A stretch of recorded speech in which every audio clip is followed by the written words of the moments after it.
My name is Gabrielle McCutcheon and I've worked in the community and disability sector for over 16 years now. I know I look young. I'm currently a Specialist Support Coordinator. I am a Socialist Alliance member and a candidate for the Legislative Council. But most importantly, I'm a sister, a carer, and a family member of people with disabilities. I'm here because a few weeks ago I almost gave up. I want to tell you about somebody that I worked with over the last 3 years. I'm going to call her Sarah. Sarah decided to let go after 3 years.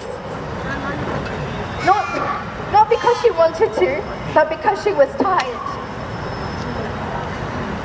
We had been fighting the NDIS for 3 years to get her basic nursing care.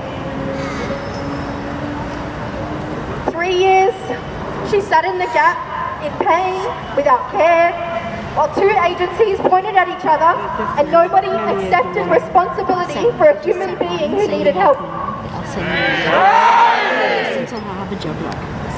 She did everything right. We did everything right. We provided evidence beyond. The system failed her completely. This is not a bureaucratic inconvenience.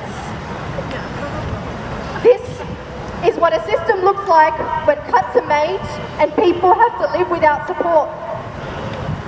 In the last couple of months, I've fought with the NDIA over participants with spinal cord injuries who are bedbound currently, asking for 2 hours to leave their home per day, and apparently that's unnecessary and unreasonable. I have family members who no longer qualify for NDIS support because they're considered too high functioning.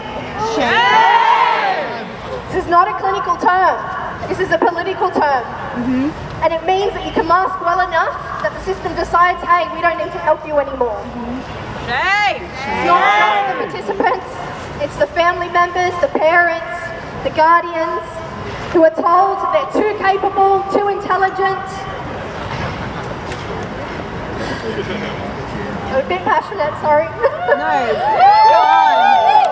No, go on. I've been there when parents have lost their jobs, when kids are kicked out of school, when parents and caregivers have to relinquish care to DCJ because they can't take care of their kids anymore without support. One of them being a family member of mine. All because the NDIS decides to ignore the recommendations of the professionals working day to day with them. Or because of wanting to cut funds for war. I work with ADHD and autistic participants who our government can't decide, or not can't decide, refuses to fund them under healthcare, refuses to fund them under Medicare, refuses to fund them under NDIS. Chucks the responsibility around. Unfortunately, all of these cases aren't rare in my job. These are the people that this system is meant to be built for. Apparently all of this is happening because of the fraud of NDIS providers.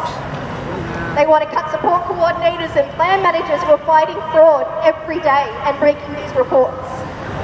We are the people who support participants to catch fraud, to report it, and to try and stop it. They have the nerve to call it protecting the scheme from unscrupulous, I can't even pronounce it, businesses.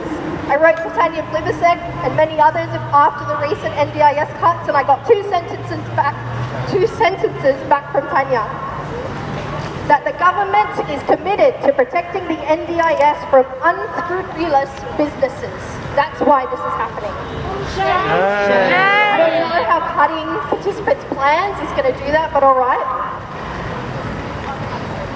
To our government officials, Sarah deserved more than 2 sentences. My siblings deserve more than 2 sentences. Every person in this crowd deserves more than 2 sentences. Yeah. Woo! This was never about fraud. This was a fabricated lie, just like the one about the 3,000 providers in Lakemba. The racist lie. While we're naming it, let us also name the fact that some of the biggest NDIS providers in this country are owned by former politicians who set up the NDIS. Yeah, I'm gonna call it. And I want to name something bigger. This is capitalism's assault on welfare. Our public housing, education, transport. They tell us the NDIS is unsustainable, but they have money for weapons and war. Yeah. Shame. For the corporations and ex-politicians filling their pockets at the moment, what they will not fund right now is dignity. The NDIS was not a gift, it was fought for, and it would not be dismantled without a fight. Defend the NDIS, healthcare not welfare, cancel AUKUS, stand with the Waterloo residents fighting for their homes, stand with our trans and LGBTQIA+ community members, stand with First Nations people. All of these fights are connected. Yep. These fights are connected, and disabled people are not pawns. We are not pawns. Disabled people are not budget line items. They are Sarah, they are my family, they are community, and they are all of us. Yeah! We are not going anywhere. Your families and your friends are not going anywhere. We're all staying, we're all fighting, and we're not going to stop. Thank you, everybody.